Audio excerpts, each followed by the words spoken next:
everyone. Welcome to our Parenthood, where we have conversations on principles and practical tips regarding parenting, marriage, and family life. I am Tammy. And I'm Dennis. We are a family on a mission to see other families flourish.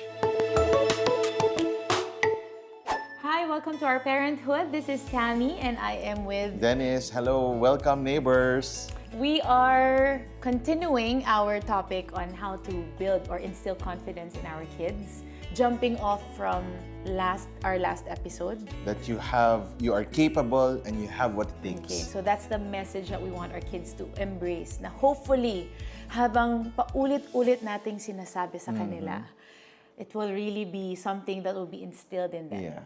And this is very different from what you might hear sometimes na, di ba kasi mayroong mga concepts about yung affirm mo lang yung anak mo, Yeah. yung kahit di marunong talaga kumanta, pa singing contest mo.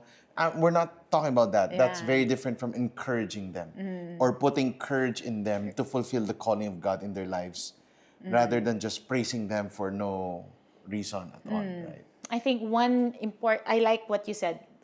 When we say encourage, it's to put courage in them. And I think iba yung I feel good about myself na kind of, that's not what we're really talking about, but we want to put courage in them so that they can fulfill God's purposes for their lives. Yeah.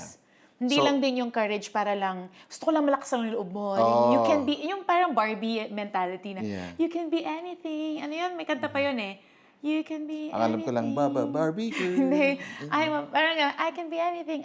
I'm a Barbie girl. Parang ganyan. I totally forgot what it was. For something along those lines. Parang you can be who you want to be. Oo, parang ganon. yeah. Na I think I would prefer to frame it in a way that when we instill confidence, and put courage in them, it is not yung just for them to feel good about themselves. Yeah. That's not the end goal lang.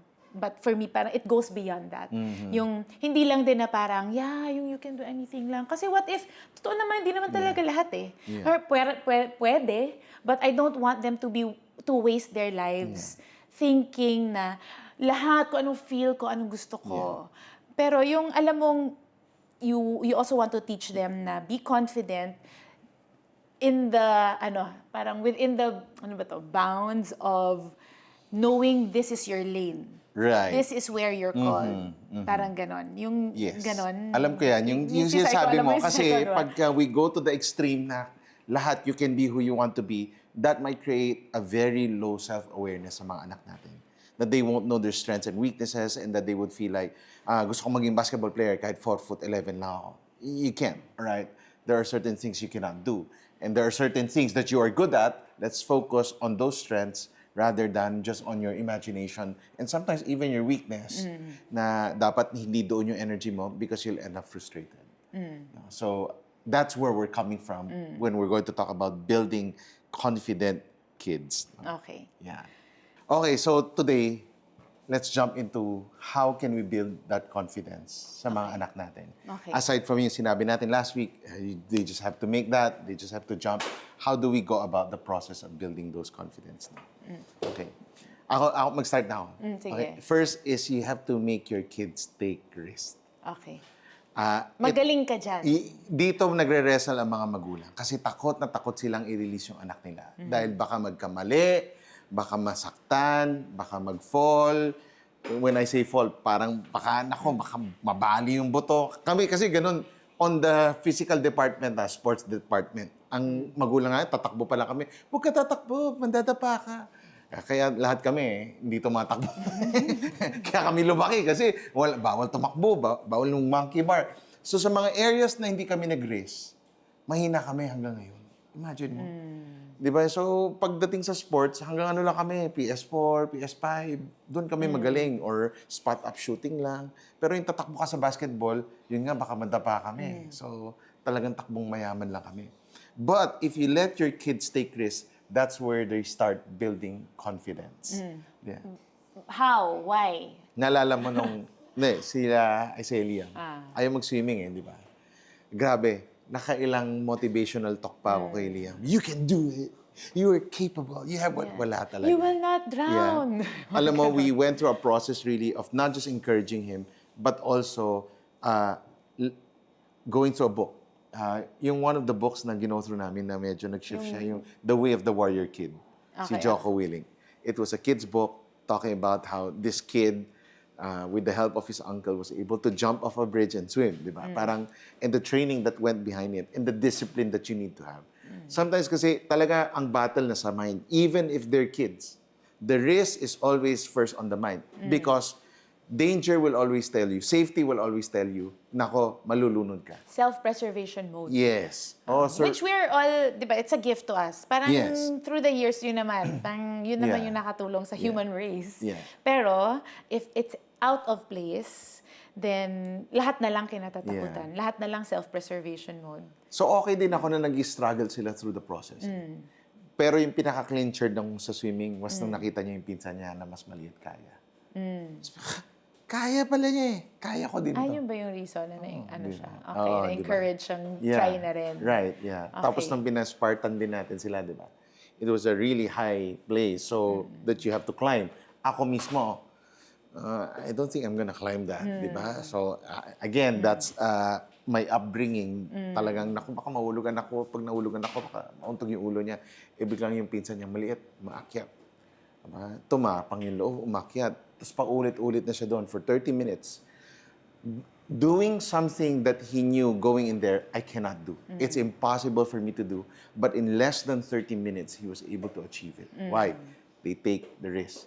I was fighting. My spirit was fighting. Huwag ka na umakyat, baka mahulog ka, baka mahulog ka. Pero kailangan kong mag-shut up kasi nga gusto ko siya makitang umakyat at makitang, anak ko yan. I was talking to our nieces. Kasi pinakita niya, parang one of them was showing me how, yung plunge. So they had this, yung zip line and plunge in bola, sobrang taas nun. Like, super. Para siyang bungee jumping na style, parang gano'n. And then sabi ko, lahat ba kayo mahilig sa gano'n? Like, all of them, magkakapatid, they like it. And then I remember growing up, we were neighbors with them growing up. My brother-in-law would always tell them to jump, jump. Yung crazy na yung may height na ganon. Tapos ako yung parang, and I remember may isang beses nga na na-fracture nga yung isa nating pamangkin. And we had to help. Pero, it built confidence in them. Parang, okay, that's not something to be afraid of. Right. Parang yun yung dumikit sa kanila. Na they can take risks, they can fall, somebody will catch me. Parang ganon. Or somebody will be with me when I fall. So kung nagmotor ako, papayagan mo na ako. Kunya nag-aral talaga Wala ka, ako. gastos mo naman. Ha? Gastos mo naman. No, kasi marami talaga, di ba? Magmamotor ka. Si papa mo or to, di ba? Huwag ka na magmotor. Halos lahat ng inoperahan ko ng motor.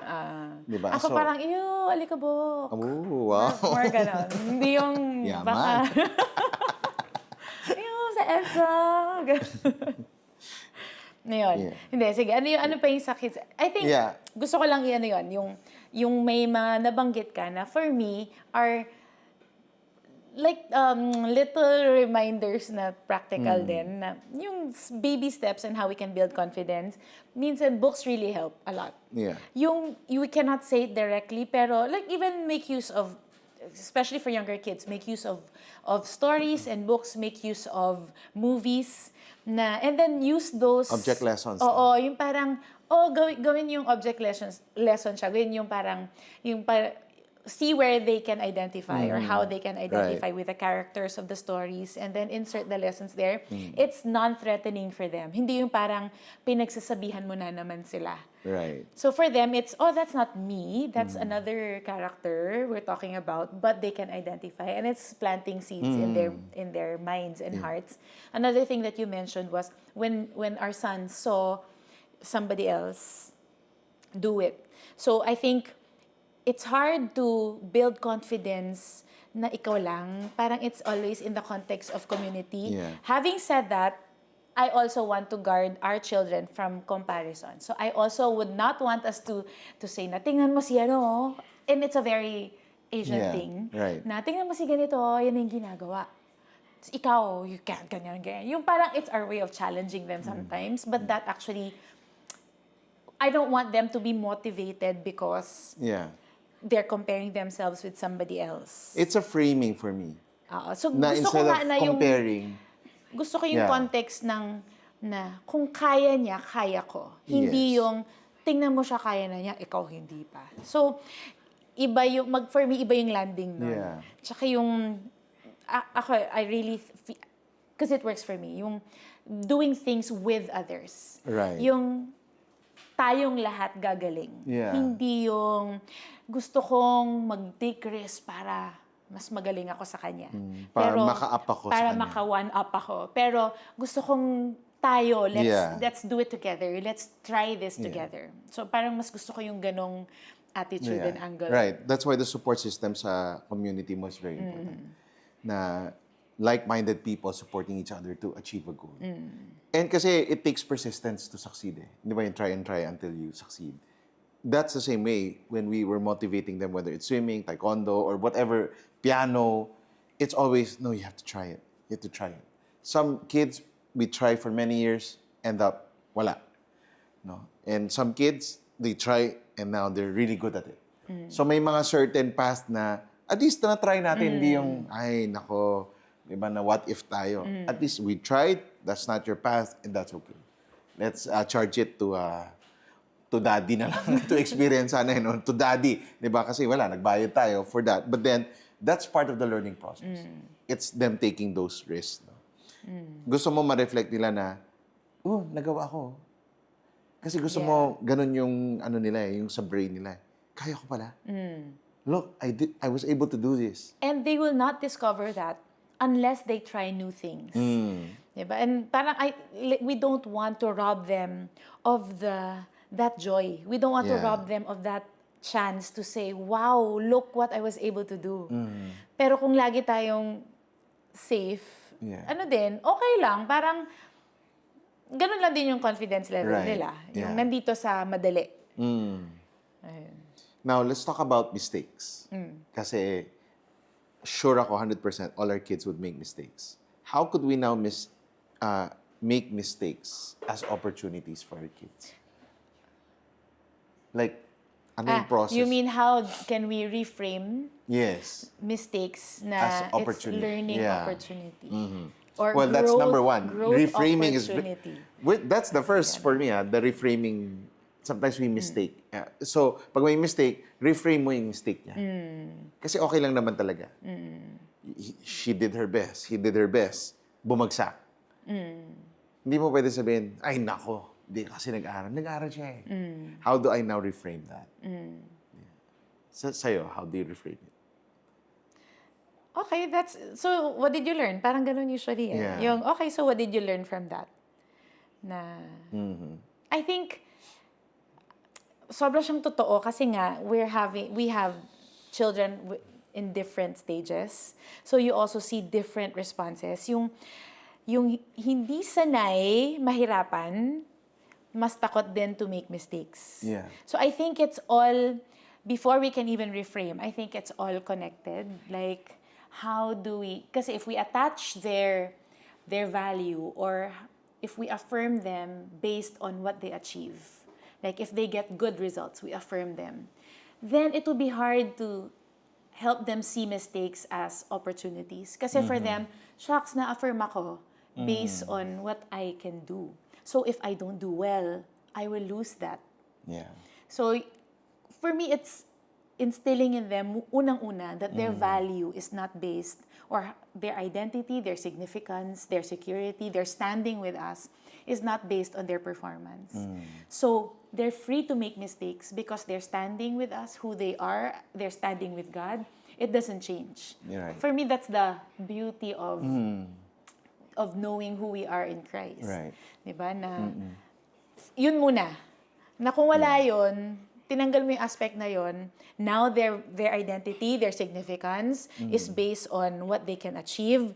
Hirap nga naman talaga to make mistakes. Kasi Yeah. parang, or make mistakes, pero yun, alam mo yun, yung, depende din sa personality, pero Right. yun, for me, connected siya. Yeah. To first establish that. Ako, even with the personality, it's just you just have to keep on harping. Every mistake is a learning opportunity. There's always opportunity in those mistakes. Right? Kasi yung gusto mong next step nila is may mistake. Kaya maraming problema sa mundo kasi may mistakes. How do I make them solve problems? It's because people make mistakes. Di ba? So, there's always So opportunity the there. question is learning to ask the right questions. Yeah. Then, Right. So now, what can we do to correct that? Or what can we do about it? Or what can we learn from it? Yeah. Parang mga ganong questions. Maganda yung book ni Ryan Holiday, yung Obstacles the Way. Because I think that's so true in life. Okay. That the way, the path is full of obstacles. Obstacle course talaga ang buhay. So, you'll make mistakes. You will really fall. Masusugatan ka. May bukol ka. That's part of life. You don't pray it away. Kasi sometimes we teach our kids, pray it away lang. Rebuke mo lang yan. Hindi, baka yan nga. Si Lord nga nagbigay niyan for your growth yan. So I think when they start learning that, and sometimes even in the hard, pinaka consequences na parang as a parent, Heartbreaking. Heartbreaking. Wala eh. Yeah. It's really, it's there. So again, it starts with us. Yeah. What are we believing and what are we convinced of? Yeah. Kasi lalabas at lalabas siya. Yeah. And how we would parent our children. Right. Kasi they can smell it from a mile away if we say one thing but believe another thing. Right. So we can harp it all we want, but they can tell, they can smell and sense if it's just, sinasabi mo lang yan, but you don't really believe that. Right. So, how do you now, ako tanong ko sa'yo, how do you now, as a parent, instead of, kasi when they make mistakes, anong normal reaction natin? Anger. Sinabi ko na sa'yo. Right? How do you now move in empathy, which would help, rather than anger? Kasi lagi ko naririnig sa yung verse, di ba? Yung, ano ba yung On anger, Yeah. the anger of man does not produce the righteousness of God. So, where are you coming from? That the anger of man does not produce. I can get angry. It will just make my children scared to make mistakes. Kasi I think, parang ano siya eh, putting myself in the position of my children. I know I can be my own hardest critic. Yung hirap akong magkamali kasi alam ko how I can beat myself up over a certain mistake. And I know my kids. Dahil same ganun din sila. So parang if I get angry over a mistake pa, yung parang double whammy pa sa kanila na instead of now them trying to figure out, okay, now how can I make this right? Andun sila sa nagiging shame tuloy. And if they'll get stuck in that cycle na shame na, so yung boses na nila, it's hindi na I made a mistake, it becomes I'm a mistake or I'm so stupid, or instead of I did something bad, I'm bad. Parang nagiging ganun na yung script nila. Then it will be hard to get out of that. Yeah. Diba? To get unstuck and actually now come up with a solution. Right. But if it's like, I made a mistake, oops, so now I did it again. So now, how can I make this right? Parang, Yeah. what can I do to make this right? Parang ganon. Yeah, and minsan may mga episodes din kami na we were trying to correct them na yung pala nagrarant lang kasi gusto mag-express ng feelings. Oo, yun yung So, guilty ako dyan. shucks, kino-correct natin siya. Nag-express na nga siya eh. So I think it's learning the balance. Though we had to tell that person na, okay, we won't allow you to go on a downward spiral. Yet, we understand what you're feeling. How can you express it better? Para hindi na kami magko-correct din. Diba? And again, internally for us, it's forcing ourselves na, okay, I will not comment yet. I will let them express first. Lalo na as they grow older. Yung sabi ko, independence nila and our guidance and support. Di ba? When do I now come in as a guide, as a parent, coaching my kids towards being more responsible. So it's para siyang... Mahirap siya. It's walking Tension. the tightrope. Walking in a tightrope. Na parang you have to, okay, I will try to understand, I will listen, but at the same time, I will call out if you're going on a spiral that's not healthy for you. Yeah. Parang ganon. But I hope the heart comes out na it's not just because I want to control you, but it's more, I love you and I believe in you, and you can be better than this. Yeah. Yung ganong messaging, I Right. think. Okay, I think, our episode today has been, mukhang hinto muna tayo dito. Sige, No? I sige. think there's so much to chew on this week for all our neighbors on how are we building our family, our culture sa family natin. Are they confident? No? Parang yan, confident na confident lang. Yan di ba? lang, rampa lang siya. Rumarampa lang. No? How can we instill that in them? And also have a self-examination on what's going on with us. So that we can build them better. Yun. So, any last words lang with this one? Ikaw muna. Mag-isip ako. Mag-isip ako. Well, sa akin, I think it goes back to us understanding na ang anak natin, kaya nating maturuan ng responsibility. That they have what it takes. They're really capable of it. It's just me fighting against being overprotective as a dad or not wanting them to take risks or commit mistakes. Pero on my own naman, kung nagkamali ako, di ba, parang ako, syempre nagkakamali din, tao lang din. Ganon din po, mga anak natin, tao din po yan, di hayop. Okay, so, di ba? So, I think I have to remind myself of that every time. I think taking it from there din na yung maganda yung sinabi mo na kung ako nga yung going back to empathizing with our kids na our kids would want to do well. I don't think any kid would want to, na parang gusto ko lang magkamali. Pero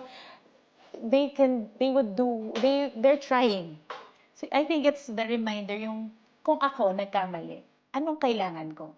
What would help us want to get to come up with solutions. It's not when people condemn us or get mad at us or berate us and shame us for our mistakes, but it's when I know that somebody's with me. I think yun una, that I know I'm not alone just because I made this mistake na i-abandon ako ng tao, parang gano'n. So I want to know that someone's with me, that I can have someone, may support pa rin, that person with me believes that I can get out of it and I can actually make things right. So yung ganong feeling lang na parang laging isip ko siguro, do unto my children what I would like. Others to do unto you. And many times we want other people to assume the best in us and to judge us for our intentions, na we really want to do well. But we forget that our children din, pero tayo, we judge them yung, ay, mali yung nagawa mo, yung action na nila, yung outcome ng action nila or efforts nila. So, yun lang, our kids want to do well. I would want to assume that una, that they would want to do well. And our job is not to point out where they get it wrong and miss the mark, but it's more of, okay, what are those areas you still need help with? I can coach you in those areas. And then, try again. Alright. Yun. So, ganda nito. I think, sabi ko nga, something to chew on for our neighbors. So, guys, as you all know, as we're trying to share to you our building blocks of our parenting framework, maybe you have some questions that you want to ask us. We're collecting those questions. Now, kung meron po kayo, please do message us. We'll try to collate all the questions that we'll have. We'll put it on Spotify also. Baka may form lang tayo. Or you could just message us straight, whether in our own social media accounts or in our Parenthood account. Again, thank you so much for listening to us. We'll be discussing in our next episode yung mga boundaries and when do we start to step in naman as parents. No? So, we'll make sure na continuation talaga to kahit na next day to, ito pa rin yung suot namin in the next episode. Okay ba yun? Okay. Para talaga for them, Sige. isa lang talaga Okay, yan. sige. Alright. God bless you guys. Please subscribe to our YouTube and our Spotify, Our Parenthood. God bless you. Bye! See you next time!